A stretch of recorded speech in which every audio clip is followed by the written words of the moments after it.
بچه ها امروز برای شیگلم روشگونه پودری شیگلم. بچه این روشگونه پودری شیگلم که یه دونه است، خیلی خوشگله. بچه من این در بردم روش از نداره که برای سایتون یا مثلا برای روشگونه پودریتون خیلی خوبه. ببین شیگلم چه رنگایی داده بیرون، ببین فقط رنگاشو از رو نود گرفته تا نارنجی و صورتی خوش رنگ، خیلی خوشگل. پکیجینگ هم که 1000 از 10. بریم سراغ روشگونه بعدی. این پکیجینگ ازش بهش 9 میدم از 10. راستی بخواید رنگش و پیگمنتش رو که دیدم، پیگمنتش رو بهش 8 میدم ولی خوشگلیش رو بهش 1000 از 10 میدم. روشگونه شیگلم که جدید ترند شده، قبلا اینا میداد بیرون و اینا هنوز میده بیرون، ولی اینا جدید و فسخلی و کیوت هم. ببین فسخلی ها رو واسه از رنگ قرمز شروع کنم یا صورتی.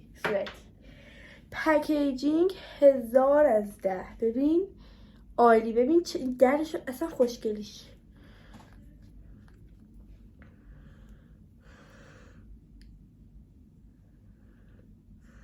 چقدر خوشگلی تو بچه رو، خیلی خفن. اینش مثلا از جنس خیلی خوبیه، رو شیگلم زده مثلا بوس. اصلا کسی که شیگلم رو ترکیه کی بوده؟ من بوسش کنم.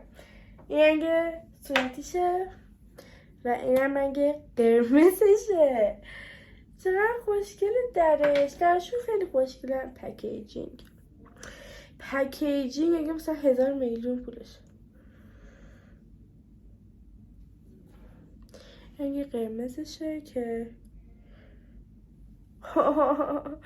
چقدر کیوتن بچه، چقدر پیگمنت داره بچه.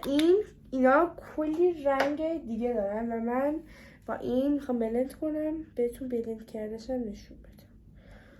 این مثلا بلند کردهشه، مثلا خیلی کیوتن. رنگ صورتش بلند شد رفت خورده این دیگه من قاطی شدم، ولی این رنگشو صورتیشه، اینم قرمزشه. بوس که تا اینجا ویدیو منو دید با این شیگلم های کیوت و خوشگل.